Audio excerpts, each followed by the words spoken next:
Today, I'm hosting the session, and the presentation will be recorded. If you leave your camera and microphone on, you may appear in the recording. And feel free to write questions in the chat, and we can pick them up later. So, are you ready, Mr. Mizusawa? Yes, I am ready. Okay, please start. Okay, thank you. Good afternoon, everyone, and thank you for joining my presentation here. The one thing, what I like everyone to do is, if you can, I guess I don't know, there wasn't anywhere to put it in notes or anything. You'll need a second device, like your if you have your cell phone handy, you're going to use it during this presentation because that's how we're going to communicate. This is what I do with my students. So if you have a second device like a cell phone or a tablet, you're going to go to the browser and let me share. Have I already shared this? Yes.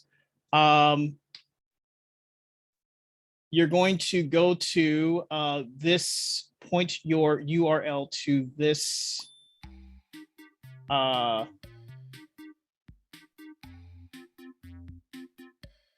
wait a minute, they don't have it here. Hold on one second. It should be here.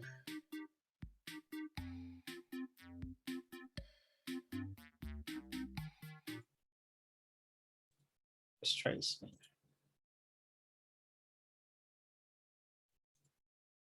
Okay, yes. Join at www.kahoot.it.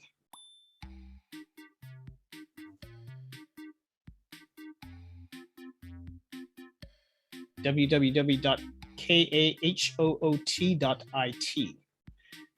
And that will allow us to communicate through this Kahoot system, because I'll be asking some questions. It's going to be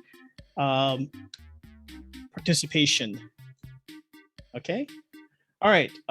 So you can also do like if you slide your screen over here, you can make two windows and put it in a second window here on your same computer if you like. Just a separate window so you can see both of them at the same time. Okay, let's get started. So you'll go to that this website and then put in this game pin, and then put in your you can put in whatever name you want. It doesn't matter. Where's the game pin featured? Is it in a dialog box? It's right here on the screen. It says game pin up at the top of the screen here that I'm sharing. So I think for some reason I can't see the dialog box. Am I the only one who's having that issue? It's like blacked out for me. Hold on. Yeah, same here. Sorry. Sharing the wrong screen. I've seen it before. It's a weird thing. I've seen this happen. There it is. Yeah, sorry. I got it now. I had it sharing the wrong screen. Sorry.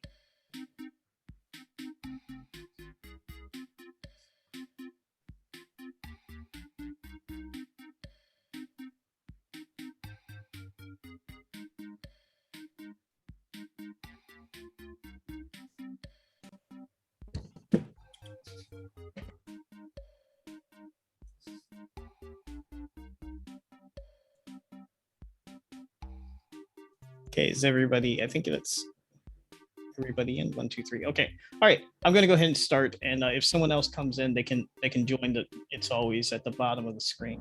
So yeah, this is the start of the talk, and we're going to be, it's interactive. Okay, so you're going to be maybe answering some questions along the way. So again, my name is Jermaine Gordon-MIZUSAWA. I work at Edogawa University and Dutsu Keizai Daigaku, and I also own Polymathia Learning, and we're do like homeschooling and homeschool consulting. Interesting thing, I've been looking at this for a while, but I first want to start off talking about it. This topic is really salient right now because of what we're going on now with the pandemic. It's changed what we're doing, obviously, and some other people have talked about that. You can't help but talk about it. And some of the things that we found are some flaws in education systems, like educational equity. Many students don't have the technology, or we're finding weaknesses in how teachers are teaching. And we're finding that out right now, especially with COVID-19. Still using fax machines. That's a little joke there for here. So students of all grades have had to go online or adapt to some sort of distance learning model or some sort of hybrid or something like that. Although the technology has been here for years, the pandemic has forced us to use it now. And for me, I've been using this since, gosh, for over 20 years, back when they called it computer-aided language learning. But nowadays, it's much easier because virtually every student has a smartphone. I think maybe 6 years ago, when I started teaching at the university, one of my students did not have a smartphone. So I brought in extra smartphones for the students just in case someone forgot their phone or didn't have one. I only had one student in the last 6 years who did not own a smartphone. And also most students nowadays have access to a PC at home or at school, especially now. My son he's in elementary school, and his school finally gave them some computers to take home. So this question, what do you know about gamification and game-based learning? Please hit the corresponding button. I already know everything about it. I know a lot already, but not everything. I need to learn more. I've never heard of this topic before. Okay, so I know a lot already, but I need to learn more. Okay, good. All right, so some facts about video games in general. The video game industry earns $100 billion worldwide. The fastest type of video games are casual games. That's Candy Crush, Pokemon Go, Wii Sports. Those are just casual games. We're not talking about otaku here. We're talking about regular people. And video games have long been used in many industries, such as the military and certain specialized jobs, to teach or to practice certain skill sets. And gameplay in general has been something that's been part of society. We learn from play. Okay, here's an open-ended question. What video games have you enjoyed playing recently? If none, type none. So go ahead and use your device and type in your answer. You have, I think you can type in like 250 characters, so it's quite a bit of space there.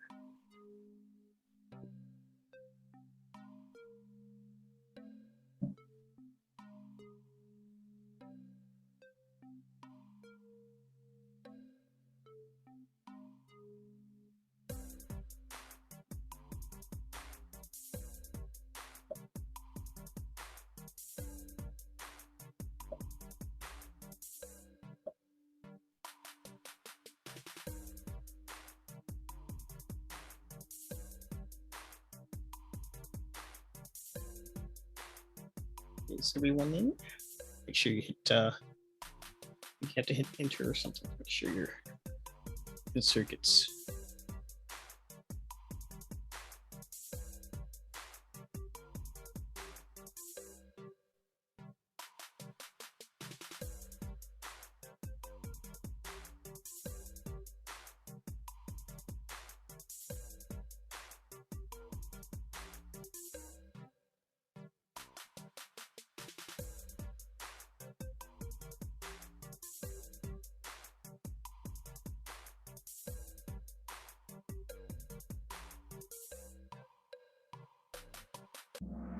Okay, so Space Invaders, Doom, Dragon Quest, Tomb Raider, Street Fighter 2, and Arena. Okay, all right.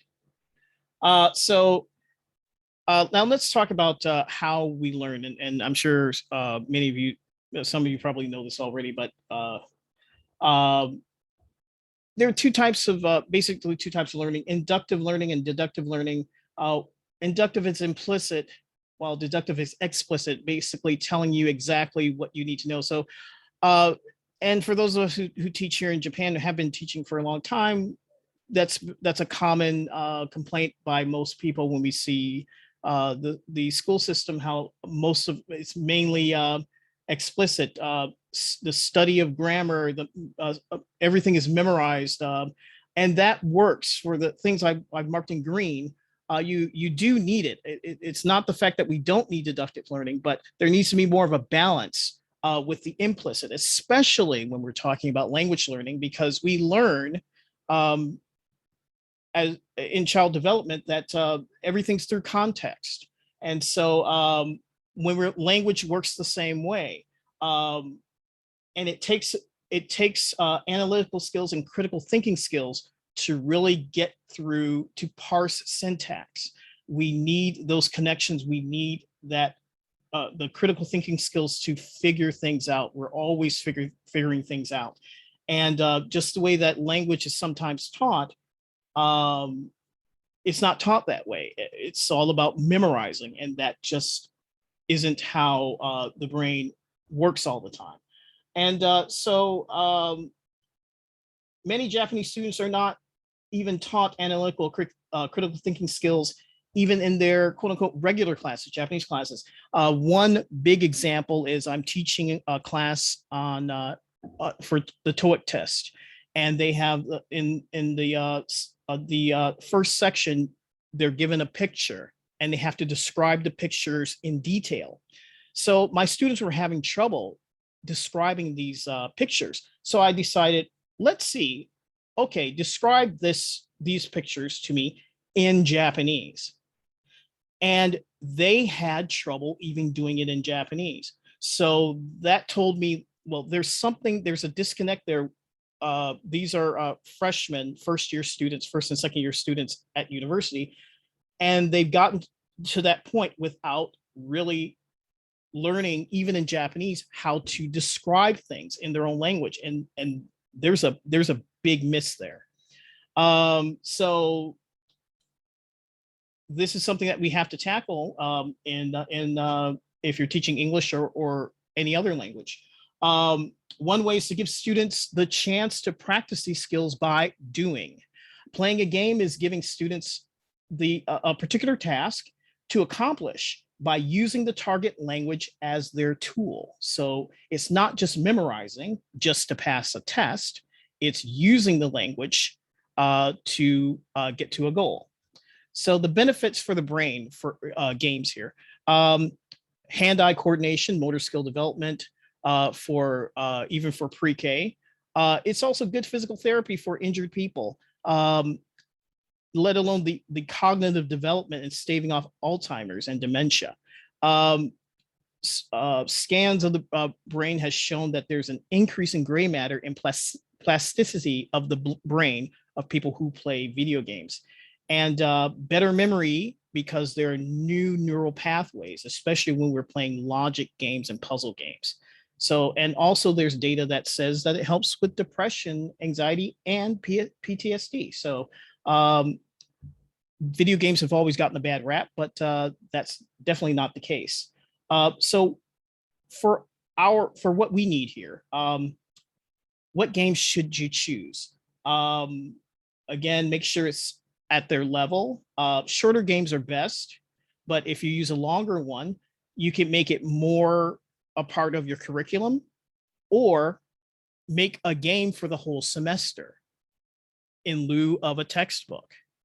I've seen many instances of teachers doing this, making a game the class. But make sure that it's something that appeals to a lot of people, or if you have a particular class that most of the students have a certain interest, play their interests, get a game that they like. That's the key, not something that they're going to dread or they're not going to play it. Games that can be played in pairs or teams are good, and games that facilitate group discussion are also good because you want them to use the language. That's our goal. You want to make sure that it's accessible for everyone. So the best games are, when you do your research on games, pick the ones that are PC. Lots of them are cross platform. They play on or there's a version that they can play on their phone or their tablet and their PC. You want to stay away from the console only ones because a lot of people don't have consoles. So you want everyone to have access to the game. Okay, so consider the price. Free is the best, obviously. But if you're going to make the commitment, make it part of your syllabus. Just like a textbook. Say, hey, this is part of the, this is a required part of the course that you have to pay for, just like a textbook. So, but many of the games I'm mentioning here are not very expensive. And even some, many of them are free. So that's the best. You know your students, so you can also use the textbooks as a guide to kind of get an idea of how difficult the game is. You can also cherry pick parts of the game to use. For RPGs, role-playing games, do them together in class and read along. Have students read certain sections. The best type of games are the ones that can go slow pace, where you in order for the game to progress, you have to click the button. It doesn't go automatically. So the students can go at their own pace, or if it's teacher led, the teacher can sit with one part and explain that part if necessary. Okay. If students are doing it on their own, you can set checkpoints and ask them questions about the story, and you can ask for screenshots to prove that they're progressing in the game. Do you use an LMS? Yes, I do. No, I don't. What is an LMS?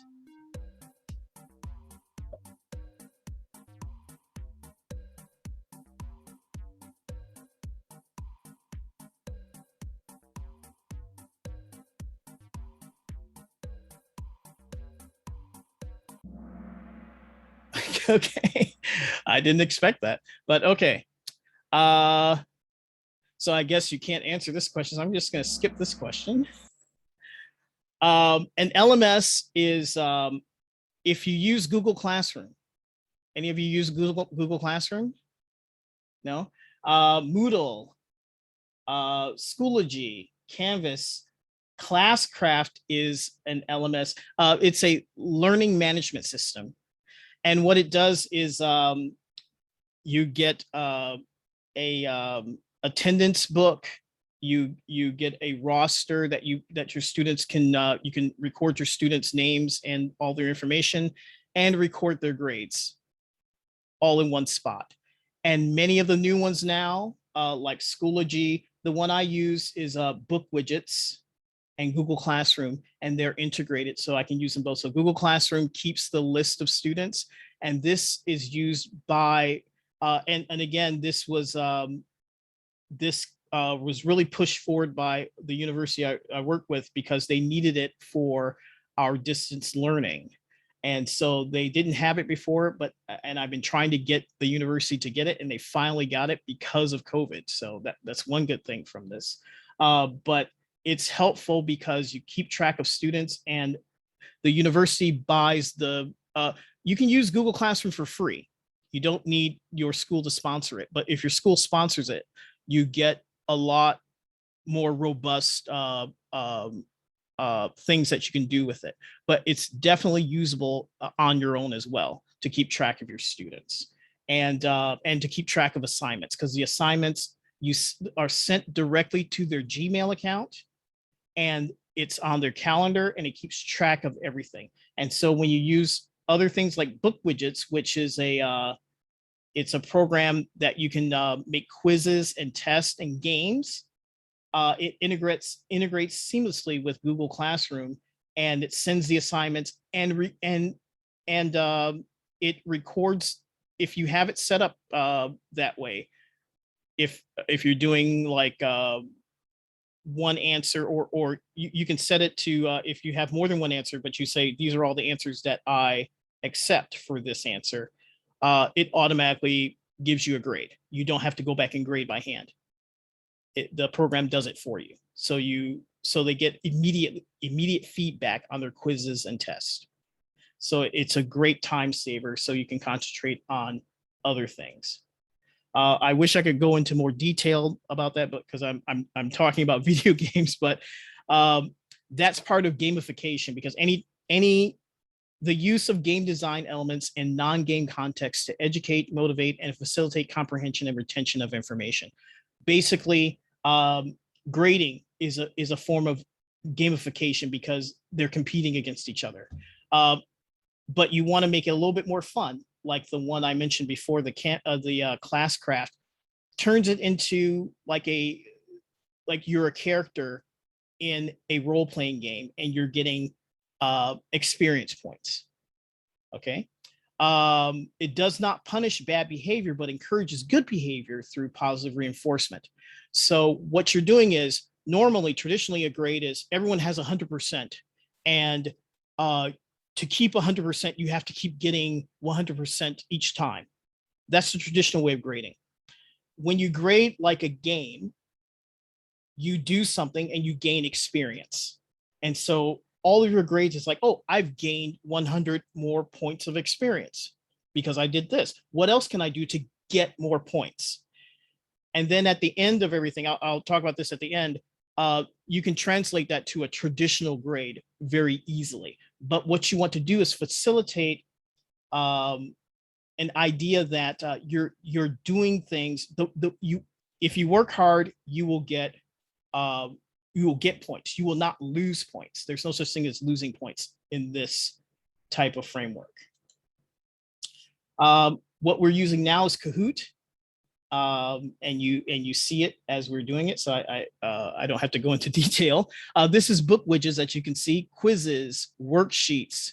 You even can make hangman, crosswords, memory game. And again, all of this is sent through Google Classrooms, and they get a notification when there's a new assignment. So this has been a godsend, especially, I was using this before COVID, and for distance learning, it's an absolute necessity because you keep track of everything. So that's a little bit about gamification. So there's a difference between gamification, educational games, and game-based learning. Let's talk about educational games. Educational games are games that are specifically made for education. Duolingo is one of them. Again, this is something that's used by the military. Simulators are a type of educational game. The drawback is sometimes they can be considered not as fun as regular games due to their inflexibility and only being tailored to one topic. I don't know if you guys remember, anybody know the Oregon Trail? Okay. Yeah. So that is the epitome of the educational game. At the beginning, it was like kind of fun, but after a while, it's like, oh my God, you have to sludge that. Oh, and I've died of dysentery. You know, that is boring. So what I'm talking about here for this talk is using quote unquote real games in an educational way. And just about every game can be used that way. And that's what I want to get at in this talk here. So, however, Duolingo is great. It's free. There is a pay, it's a freemium game, but there is a pay side. But I tried the pay side and you don't need it. The free version does everything. Okay. The pay version just lets you cheat to get extra bonus points. So you don't want your students to do that anyway. So educator, if you're an educator, you can sign up for Duolingo for Schools for free. And it gives you a built-in LMS in that where you keep track of their scores.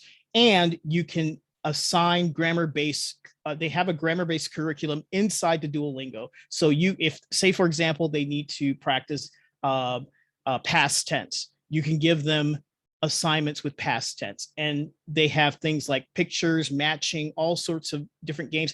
And because they're using their smartphone or their computer, they can practice speaking. It does all 4 language skills. And it's a beautiful, beautiful app. And it can be accessed through web browser, and they have an app for all the platforms. So it's accessible to everyone, and it's free. Okay, now here's the nitty-gritty where we're getting at. getting to. Game-based learning, GBL. Learning is experience. Language is a tool. This technique allows students to make mistakes. It's because it's not about the grade, it's about the experience. And that's the most important thing. So games allow, you're supposed to make mistakes in games. If you, it seems like most of you have played some form of game, you never get through without making mistakes. And that's part of the game. You go, oh, now instead of turning left, I'm supposed to turn right. This is the same thing. You learn from your mistakes, and it's part of the game. So these are just types of games, and I'm gonna make this available for everyone later, so you can go back through these slides, because I lost a little bit of time at the beginning, so I'm kind of blowing through this. But these are types of games. There's a lot of overlap. Jackbox games, Jackbox party packs. I've played these games a few times. I use this in class. I've played these games a lot, especially during the pandemic. I don't know Jack. But the Jackbox Party Pack 3 is insane. Jackbox Party Pack 3 is crammed with vibes, clean splitting party games, the death-defying quiz show, Trivia Murder Party, match wits with a trivia-obsessed killer, the brain-battering guessing game, Guespionage, deductive reasoning, the explosive t-shirt slugfest, TKO, battle your custom t-shirts to the death, the down and dirty game for liars, Faking It, catch your friends in embarrassing lies, and the nitro-burning sequel, Quiplash 2, user-generated content. Play with up to 8 players using this, or one of these. Plus, an audience of up to 10,000 can play along. It's the Jackbox Party Pack 3. You're gonna need a bigger couch.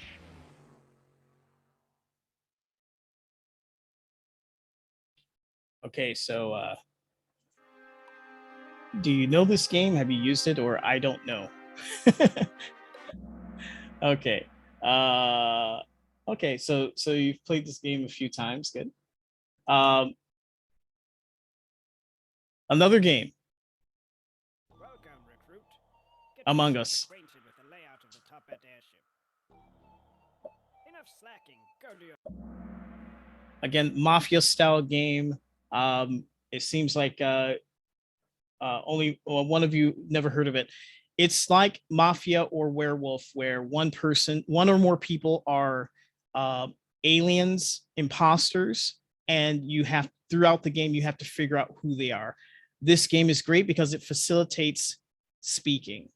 And so if you make the stipulation to your students that you have to use English while playing this game, and also if you play with them, it's a great way to use the language. And it's 4 to 15 players now. And you have to perform the task. Everything is in English, so it's again working with the language, and it's a fun game for those of you who've played this. You know, it's an addicting game. So what does RGP stand for?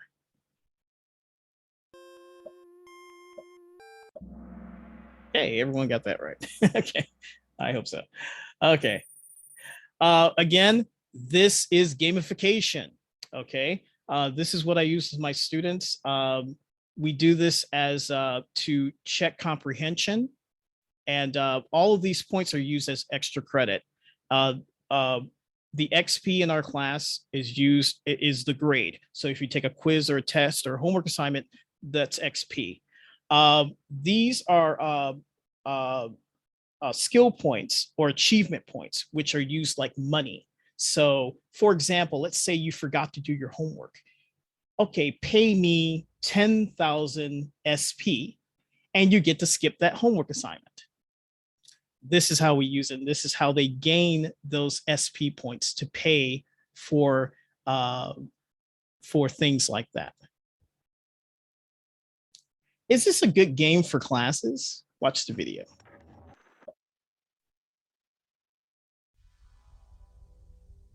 Room? Maybe. So far, so good. This is a good. And I got another achievement. Setup so far. Hello to come in. You need to pick it up and press V, Tom. Hello. That's right. Hello, Lewis. Oh, I got it! That was it! You did it. Yeah, I got It achievement. opened my I'm like, yes. door! It opened my door! It opened my door too. Oh my god, the room! Okay. All right. So it was a little bit hard to see, but basically this game is, and it's an escape room. I don't know if you've heard about the fad now, the escape rooms. Well, this is a digital form of that. You are in the wilderness in a snowstorm, and you find an old castle, and you get locked into this castle. So you have to solve puzzles to get out. However, you and your partner are in different parts of the castle and cannot see each other. The only way you can communicate is through a walkie-talkie. So when you come to puzzles, one person will see one part of the puzzle and one person will see the other part of the puzzle. And you have to communicate and describe what's going on your end and listen to your partner's end and try to solve the puzzle together. Again, you're forced to use language to communicate. Okay. This is the only way to get through the game. It's a 2-player game. You cannot play it by yourself. Okay, so these are the Jackbox Party Pack games I was speaking of before. There is a family-friendly switch, in case for you guys who've played it before, because I know sometimes it can get raunchy, right, Martin? I see you're laughing there. But it does have a family-friendly switch so that these are all ages, okay? And basically, these are quiz games, word games that you play as in groups. Most of them are from 3 to 8 people. If you're in a classroom setting, I use this all the time. Most of the games are 15 to 20 minutes long, so it's a good to wind down if you're teaching a 90-minute class or 100-minute class, it's good to do at the end as to wind things down and to give the students a little bit of break. Again, I've used this through junior high, and university. Again, you can, the family friendly, they kind of dumb the questions down a little bit. And of course, take away any profanity or things like that. Okay, the best games here, I'll just go through the best games. Lie Swatter can take up to 100 players. And basically you'll be given trivia statements and you have to swat the lie. So the faster you are, the more points you collect. There's Drawful in this pack, but there's a standalone Drawful 2 that's much better, and I'll explain that one later. So I don't recommend it in this pack. The only problem with the first party pack is that you can't do an audience. So it's only 2 to this is 1 to 4 players, so it's a little bit limited. That was their first game, but the rest of them go 3 to 8 players, and then the rest, if you have a bigger class, like if you have 30 students, the rest of the class is the audience.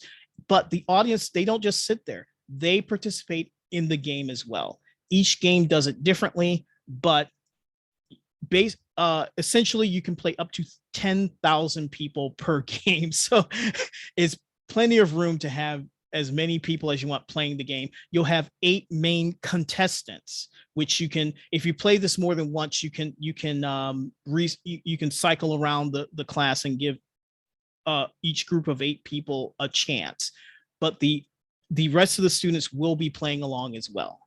So you have a lot of games like Gameschooling is one of the best games. I think Jackbox Party Pack 3 is the best. They have the most amount of games that are useful. Trivia Murder Party. You are kidnapped by a guy, like, you remember that movie Saw? Kind of acts like that. He kidnaps you and plays games with you by asking you trivia questions. If you get the trivia questions wrong, then you have to work out a puzzle or a game. And if you lose the puzzle or the game, you get killed. But again, as with all these games, you continue playing. You have a chance to regain your soul or steal someone else's soul. So it's very interesting. It's kind of cartoonish But it's kind of scary, but it's cartoonish. It's kids could still play this. Espionage is about percentages. You'll get a question. How many people eat popcorn during the movies? What percentage of people eat popcorn during the movies? And you guess the percentage, and then everyone else, including the audience, will bet if you're close or far away from the actual percentage. And the better you are, the more points you receive. So TKO is another drawing game. You design t-shirts, and then everyone votes on those t-shirts designs.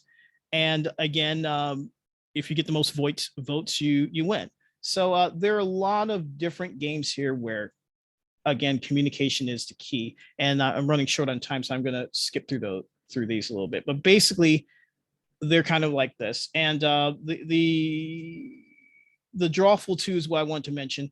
This now comes in several languages now, not Japanese though. But it's like Pictionary, and so you get a prompt and you have to draw the picture, and everyone tries to guess what you've drawn. Okay, so and this one has an option that you can make your own list. So either the teacher can make a list, or you can have your students make their own list from vocabulary that they're studying. And then you go back and play the game and see if you can guess what the person is drawing. Okay, very fun games. Is this a good game for classes?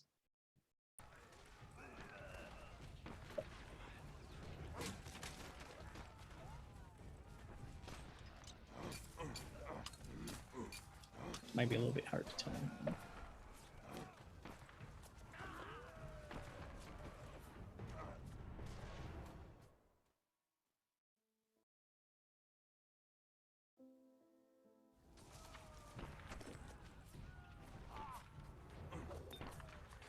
Okay. We're running short on time, so basically, I'll tell you, this is about the Great War, World War I, and you're playing several characters that are trying to live their lives through World War I. As you go through, you have puzzles, but and when you find items, you get the history behind those items, and it tells you about World War I. And so this is more not much dialogue, but there's a lot of reading. It teaches history, but it's great for vocabulary.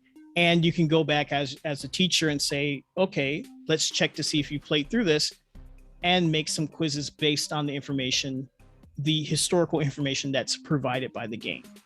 So it's historical fiction, and it's very dramatic, but it's a very good game. Anyway, Martin is on fire. 3 correct answers in a row. Very good. And now the top spot. Okay.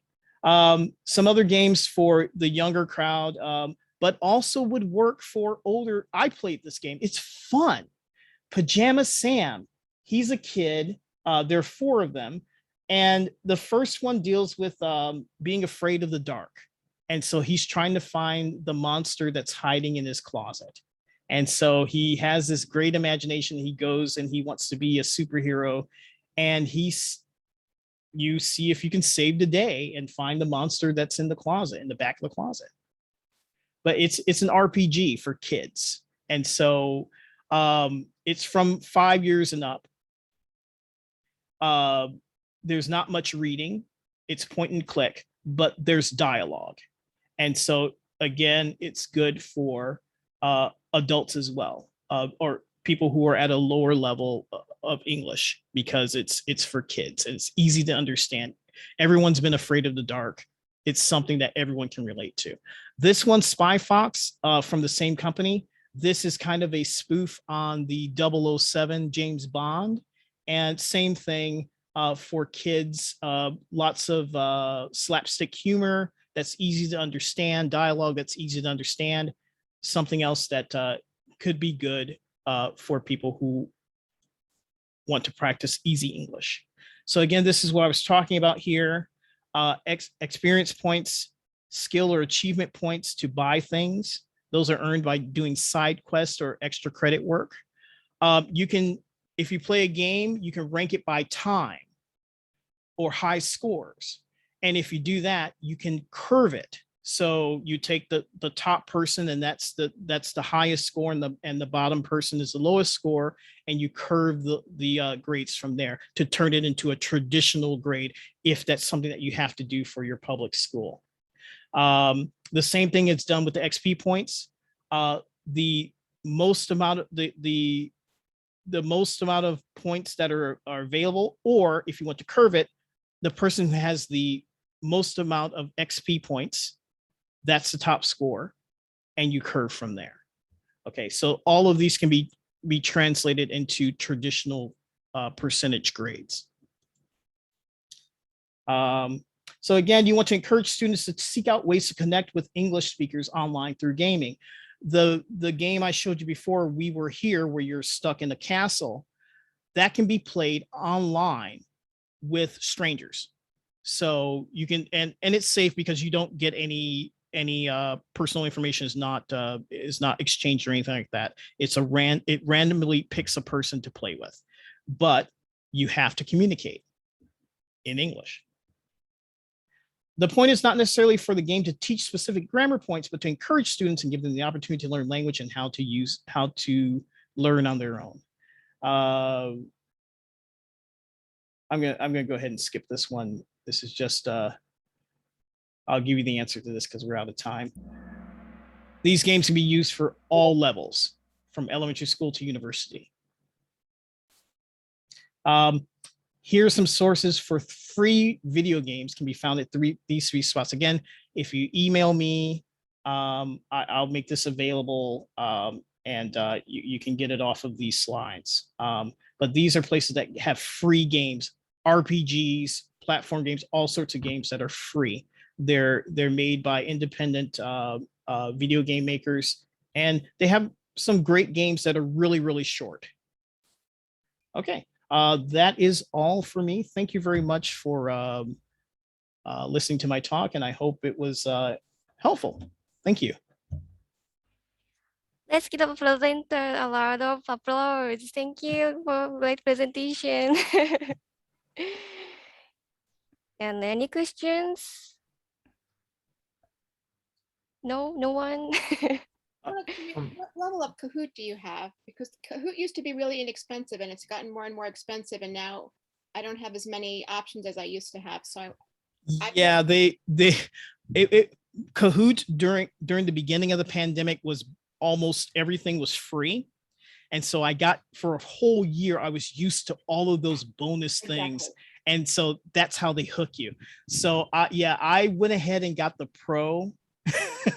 So it's the second to the top. The top one is like for, I guess, for when you buy like in bulk. So I got the top one that's for individual teachers. I think it's worth the money. I can't remember. It's something like Yonsenen, Gosen, if I remember correctly. But I got a discount. They were giving it like a 20% discount when I got it, because it was right after they bumped it back up. But then they're like, okay, we'll give you a discount. So I would keep my eye on it and try to get it at that discount. I'm sure they'll be doing it again, especially with how things are now. But yeah, they roped me in. I got so used to using it, and but it saves a lot of time. Yeah. My students love it. It's just wonderful to do review with, and to give and to just make the class, especially doing it. I was using it again even before COVID in class. Me too. So yeah, so you know, so yeah, I mean, I think it's worth it. I mean, because it saves a lot of time, especially if you're teaching the same class every year, same classes. So once you can save everything, especially if you get the unlimited storage, I save everything, so I can go back and use it and tweak it a little bit, you know, for each year, but it's there. So yeah, I don't mind paying.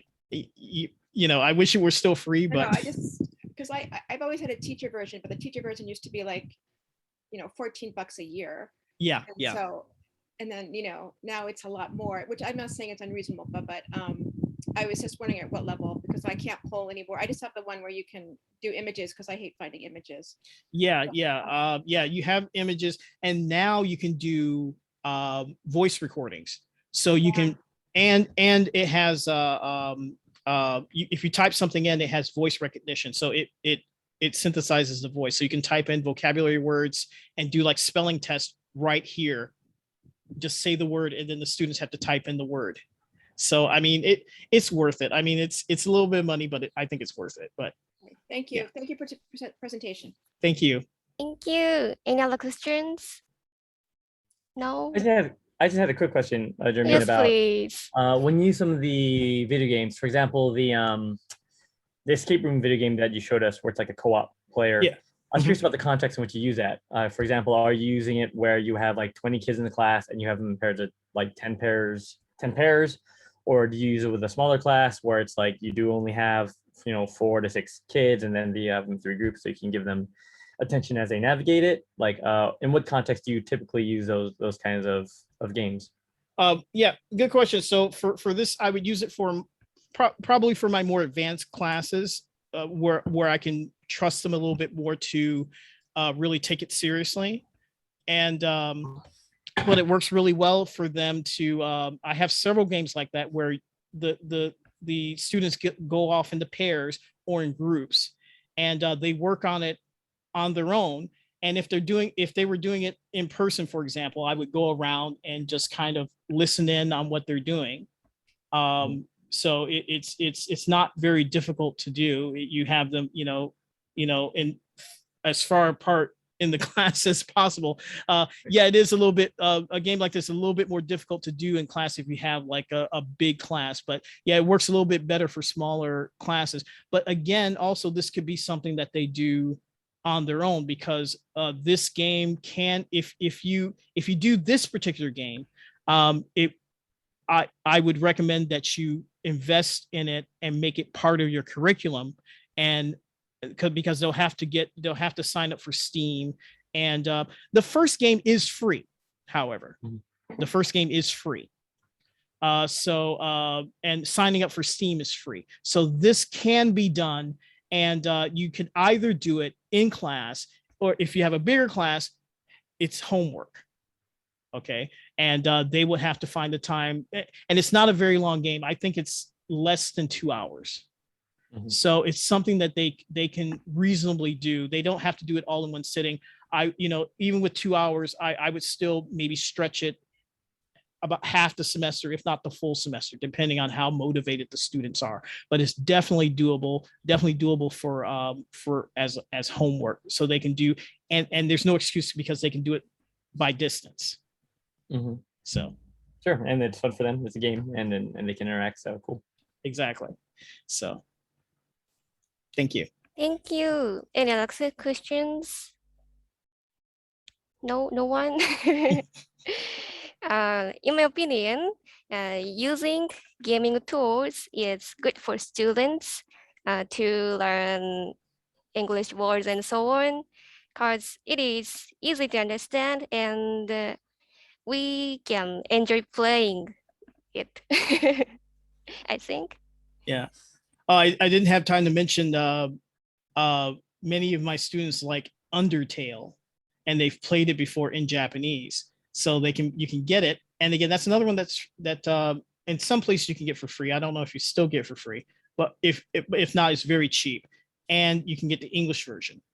So you can play those old RPGs that you can get really cheap. Like, for example, Final Fantasy III, for example, you can get the original version for free.